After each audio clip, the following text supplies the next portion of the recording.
The Marketon program was developed by Margaret Walker in England in 1970. Since then, she's been spreading the word about its effectiveness around the world. The program includes the use of sign language with a core vocabulary. Well, Marketon is a very small vocabulary through which we can express essential needs for daily living. All of us use a core vocabulary, although we've got access to much larger ones. And so I had the idea many years ago that if we were trying to introduce communication to handicapped people who had difficulty in gaining speech, I would perhaps teach them just the core and show them how to be effective communicators with that. Margaret Walker says this can be used with even profoundly retarded children. She says it helps to overcome communication difficulties, which in turn result in improved behaviour. Ms Walker has been touring Australian cities for the past 2 months in a bid to set up a national Marketon network.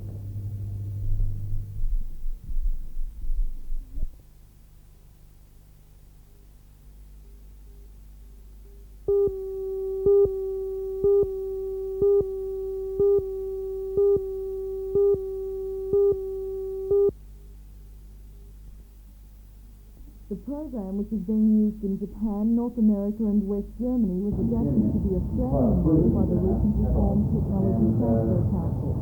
Today's meeting was to familiarise the selected group of company representatives with the basic principles of the program. General Manager of the Technology Transfer Council, Dr. Ian Brannan.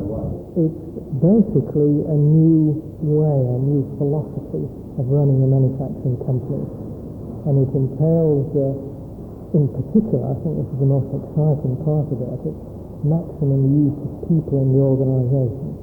It gives people in the organisation as much responsibility as they feel they're able to take for running the operation.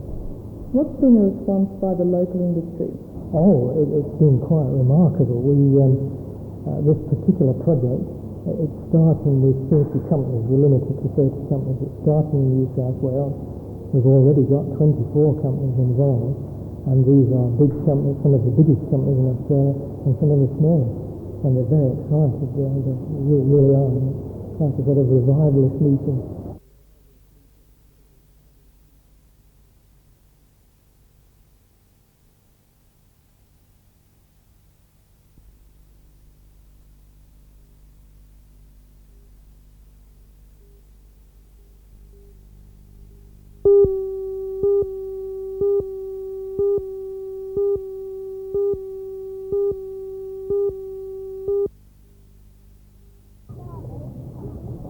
The New South Wales Fire Brigade centenary, and so throughout the year the brigade is putting forth a high public profile.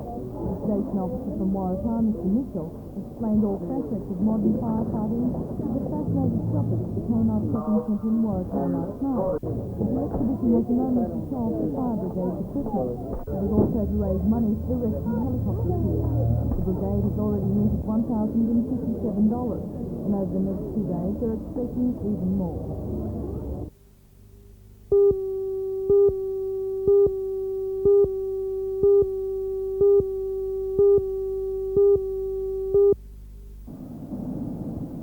After scanning the various departments for a helicopter, the Premier and his senior advisors decided that the National Parks and Wildlife helicopter came the closest to the consideration used by the rescue service. Director of the service, Mr Terry Mulville, says although he's pleased with the Premier's gesture, this helicopter will restrict the service's work. It can't operate at night, and that's most certainly going to cause us problems because about 25% of our jobs come at night. But it has a winch and it has an ambulance kit, and it will be able to be operated during the daylight hours. Mr Mulville says there is a strong possibility that another helicopter will soon be leased by the service. Well, we've just about finalised an agreement with an operator to lease an aircraft for the coming 12 months. The particular operator will be here on Monday to sign an agreement with us. We finalised our negotiations with Surf Lifesaving on it on Wednesday, and we're just about ready to go. That aircraft could be here very, very shortly.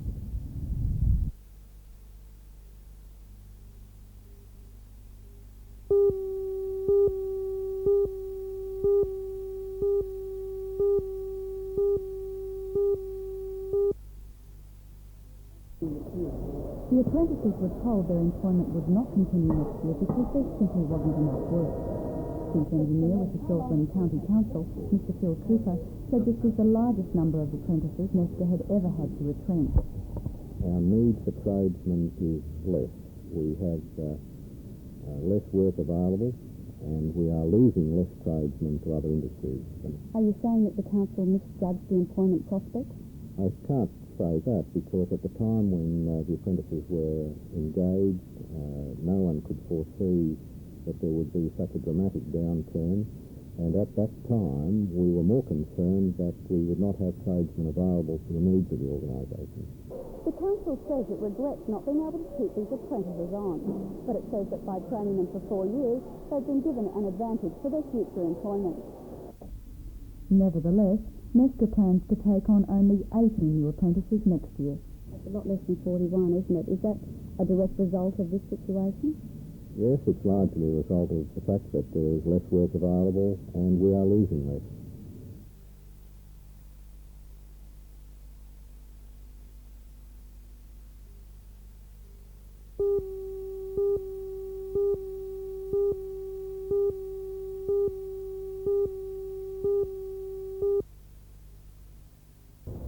The team got off to one of its typically slow starts.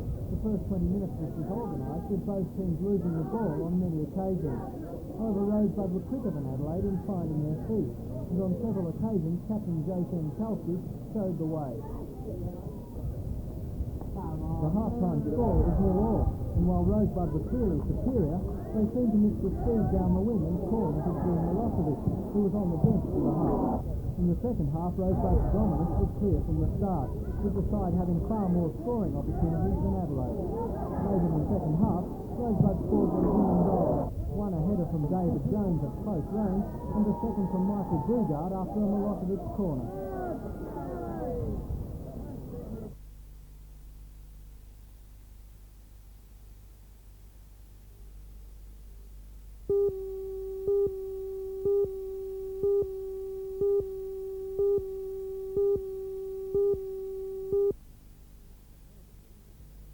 From Melbourne's Olympic Park last night, let's take a look at some of the highlights of Rosebud's 1-0 triumph over Melbourne, Croatia.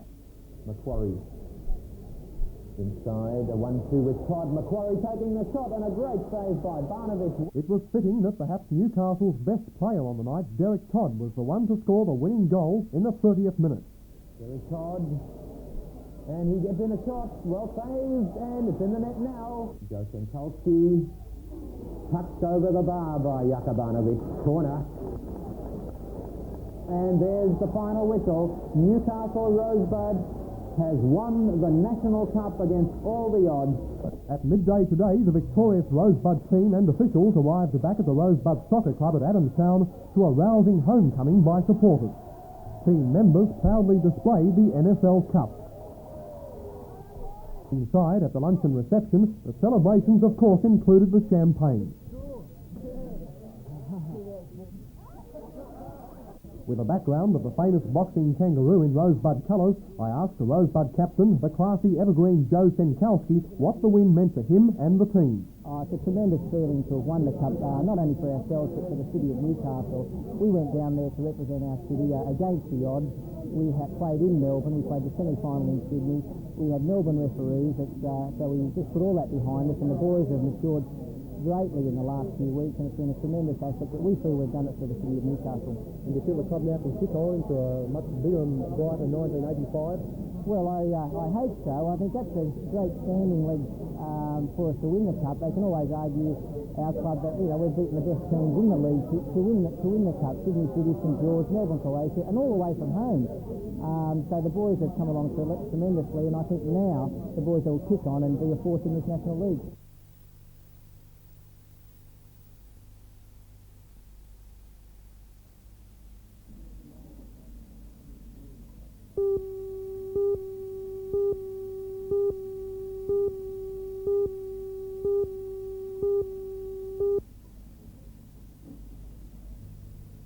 I've always found Godspell a bit too cute and naive for my taste, despite its terrific musical score.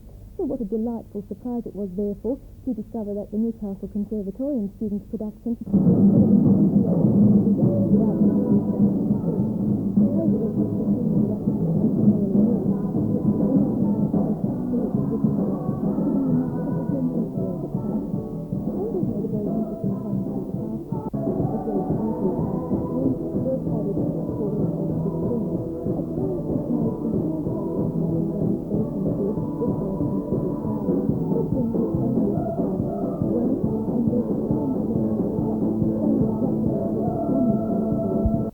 forgave everything. Well, not surprisingly, since this is a conservatorium student's production, musically and vocally, this Godspell is top-notch, with the big cast and the extended band and orchestra under the musical direction of Elizabeth Sylvester giving out a very powerful sound indeed. Well, this is really very much a group effort, so I won't single out too many people, but I must mention John Suffolk as Jesus. I thought he gave a very professional performance. This is totally a student production with limited means and mostly untried cast, but they have a wealth of talent and a sense of fun that money just can't buy.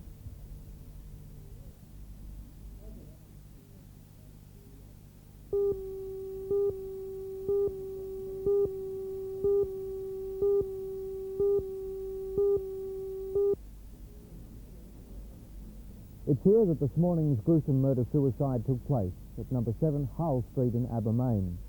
33-year-old Brian Gilroy had a fight with his girlfriend. He tied her up and brought her here. He walked out of the car towards the veranda, where he approached the woman's husband, a Gregory Richard Wotherspoon. Wotherspoon was shot in the head with a .303 caliber rifle. Gilroy went back to the car, took the woman inside the house, and in the lounge room, he shot himself. Police say 30-year-old Christine Leslie Wotherspoon went to Gilroy's house in Belbird last night. They say he assaulted her, bound her hands with rope, and drove her back to the house in Weston. There she was forced to watch the shooting. Her 3 young children were in the house at the time, a 7-year-old boy and 3-month-old twins. Neighbours heard the gunshots just after midnight and called police. Mrs. Wotherspoon has been sedated and in the care of relatives for most of today. No charges are expected to be laid.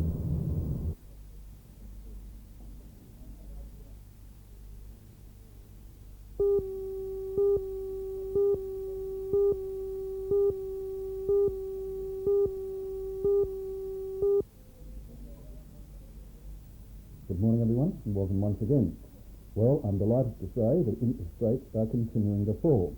If we look north to Queensland, we'll see that at least 2 Queensland building societies have reduced home mortgage interest rates, admittedly for new home buyers, by 1%. And that's a sizable reduction, and let's hope building societies elsewhere will follow suit. Now, when we talk about interest rates falling, there are many, many people who, for one reason or another, over the years have been forced to borrow money at much higher rates of interest, and I'm now suggesting it's a good time to refinance. Let me also suggest, despite what the banks and the building societies and other financial institutions say, and I'm sad to say it, there is still prejudice against women borrowers. And let me give you one example of what I mean. One business lady a couple of years ago went to the banks and to the building societies, and I'm quoting her words, and she wanted to borrow around $70,000 for her first home. The banks and the building societies, and I'm again stressing her words, knocked her back. She was forced to go to a finance company and was able to borrow the money without any hassles whatsoever at an interest rate of 19% per annum. I repeat, 19%, and that involved this lady in mortgage repayments in excess of $1,000 per month. Bearing in mind, and I'm talking about across the board, and let's be fair, we'll give the building societies and the banks another chance, I've suggested to this lady that she refinance her existing loan, and I think she'll be able to refinance at an interest rate of around 13 or 13.5 or 14% through normal channels. Now, if you can't refinance in that fashion, I've also suggested as an added alternative that you might try an interest-only mortgage, and there are a number of interesting features about interest-only mortgages that I've discussed from time to time, and I'll go into further details next Monday.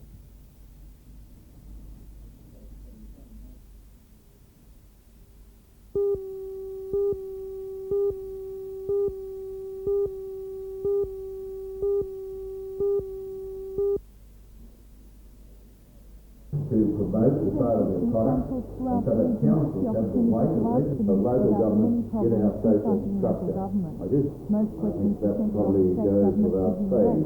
And how sometimes may not There is one thing though, increases government because of policy, adverse weather conditions such as drought and floods, those which rate affect the payers crop. were not able Mr. Stewart says the pay a government is free willing to price test some councils on the pig rate, but he believes most councils will be able to work within the guidelines.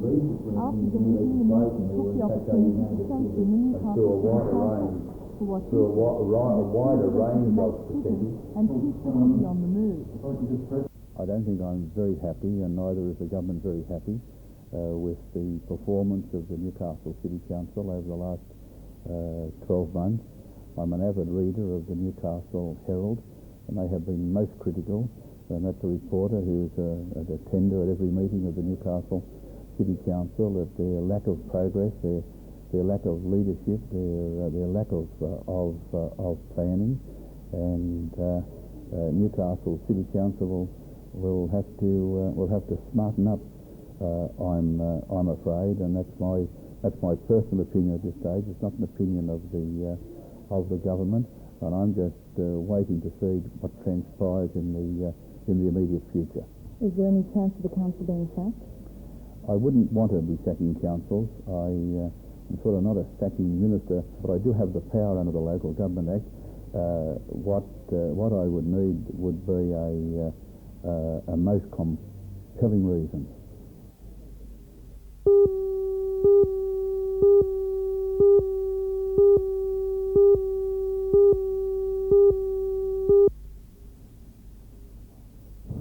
The new leader is Waratah's Barry Salter with 2 games plus 18. Salter won both his rounds today, including this afternoon's against World Bowls singles gold medalist Peter Bellis from New Zealand. At the same time, Bob King, who after this morning's round 2 had stretched his tournament lead, was faced with Gahaiba's Darby Ross, who was determined not to give in. Ross, after being well behind in the early stages, fought back to inflict King's first defeat of the tournament. But while Salter may be overnight leader, he's just one of 4 2-game winners. One shot behind him is King, then comes Coolangatta's Neil Crichton, 2 plus 7, followed by Darby Ross, 2 plus 1. Today's result, King beat Brassey, Amos beat Ross, Crichton defeated Bellis, Salter beat Williams. And this afternoon, Brassey beat Amos, Salter overcame Bellis, Crichton beat Williams, and Ross beat King. The tournament continues tomorrow.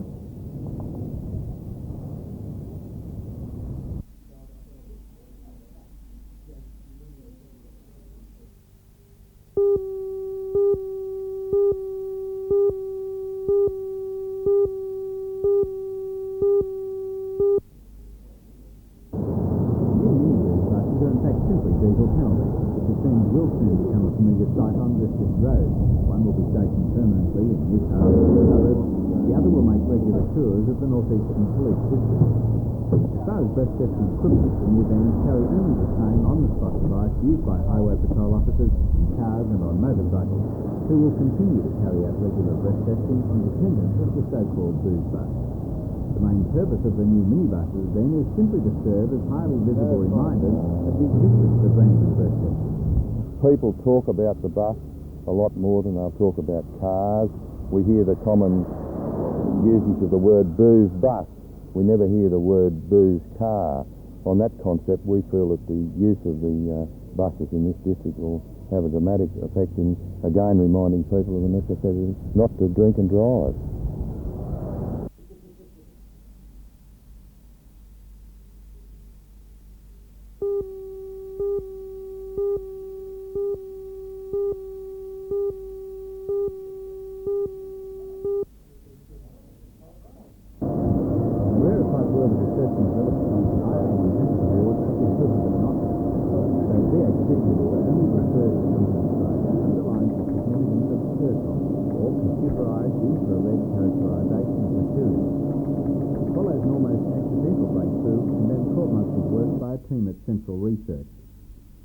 The award-winning computer software has flashed the time needed to analyse the properties of a material from a microinfrared spectrum. This revolutionised quality control in countless processes.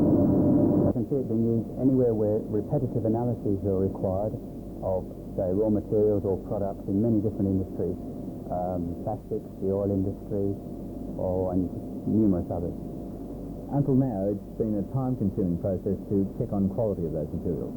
Yes, often a number of different properties have to be measured, and this takes a great deal of time, and it may in fact take so long that it's difficult to actually change anything if something's gone wrong in the plant.